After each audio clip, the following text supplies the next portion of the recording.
कारगिल को विजय करने वाले सूबेदार की पत्नी को नग्न किया गया। मैं मानता हूं कि पूरे भारत की फौजाइनों को नंगा किया गया। जिस तरीके से मणिपुर की महिलाओं को नंगा किया गया, मैं ये मानता हूं कि भारत की एक एक बेटी को नंगा किया गया। उस बेटी का जब भाई आया हिफाजत के लिए 19 साल का, उसकी वहीं पर हत्या कर दी गई। पुलिस ने अपहरण का मुकदमा दर्ज नहीं किया, हत्या का मुकदमा दर्ज नहीं किया। इस देश के सारे सरकारी संस्थानों को बेचने का काम किया इन्होंने। नरेंद्र मोदी के मुंह में लगता गोंद डाल दिया किसी ने, वो जम गया है, अब आज नहीं। दोस्तों, जो जवान करगिल युद्ध में शामिल था, उनका पत्नी को अपहरण करके उनको नंगा करके सड़क पर घुमाया, फिर 100 आदमी मिलकर गैंग रेप किया। तो दोस्तों, मणिपुर मामले का पूरा सच खुलासा कर दिया इस चाचा ने। आप भी देखिए मणिपुर कांड पर कैसे सत्ताधारी सरकार की हाथ है, वहाँ की पुलिस प्रशासन की पूरे हाथ है। 4 तारीख को थोबन जिला का मैं जिक्र कर रहा हूँ। नोकपोक सेमकाई पुलिस की हिरासत से जिन 5 लोगों का अपहरण करके ले गए थे, 100 से 1000 लोग, 9 आदिवासियों का, मैं ये कहना चाहता हूँ उस समय उन 5 में 2 पुरुष और 3 महिलाएं थी, जिनमें एक सूबेदार की पत्नी भी है।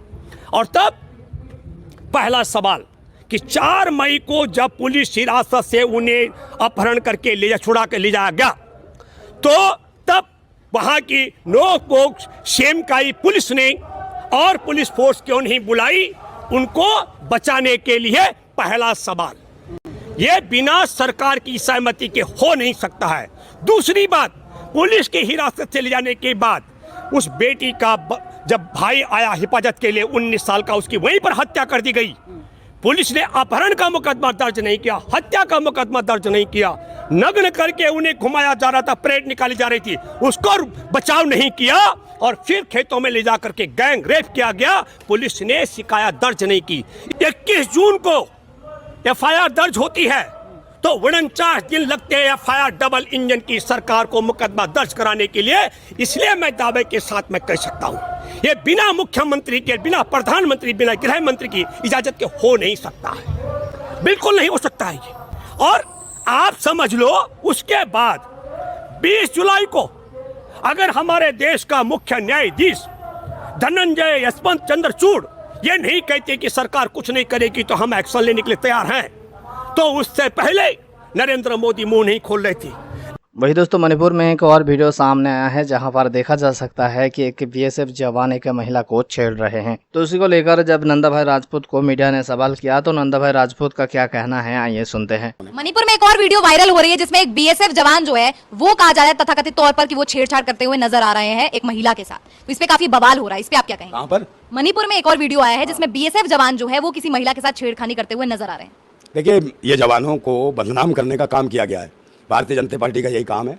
यहाँ से आरएसएस के कच्छाधारी चले गए होंगे वहाँ पुलिस की वर्दी में, जैसे किसान आंदोलन में देखा हमने, इसमें देखा जो एनआरसी का मुद्दा था उसमें भी कहा आरएसएस बीजेपी जोड़े। आपको तो बोलना चाहिए कि बीएसएफ का जवान हो या कोई भी जवान हो या किसी का भी उसके साथ समझ ही नहीं हो। बीएसपी का नहीं होगा, बीएसएफ का जवान नहीं होगा, ऐसा नहीं करेगा। ये आप कैसे दावा कर सकते हैं? हम कह रहे हैं बीएसपी का जवान ऐसा नहीं कर सकता, और अगर करेगा भी तो कोई कपड़ा होगा, कोई झूठा होगा, गलत होगा।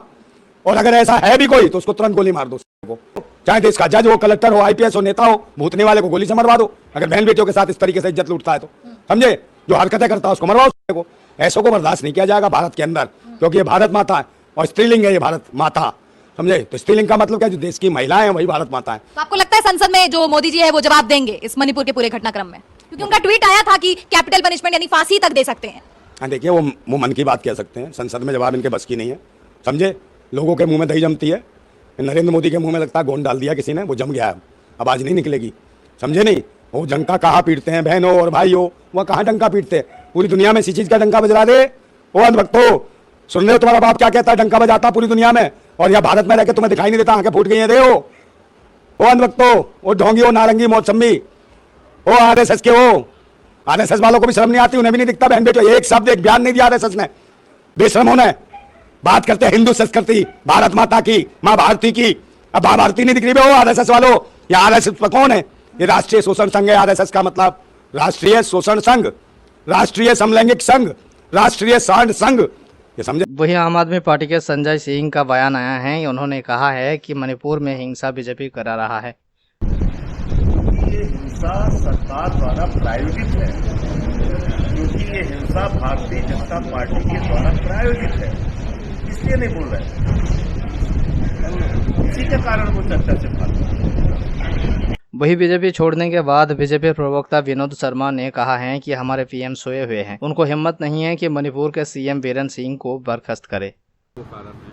देखिए, मैं काफी दुखी मन से अपने आदरणीय अध्यक्ष नड्डा साहब को पत्र लिखा, प्रधानमंत्री जी को मेल किया कि इस घटना से पूरा देश, मणिपुर में जो घटना घटी है, जिस तरह से हमारी बहन बेटी को पूर्ण नग्न करके गुप्तांगों के साथ खिलवाड़ किया गया, जुलूस के शक्ल में, पूरे विश्व में ऐसी घटना नहीं हुई है।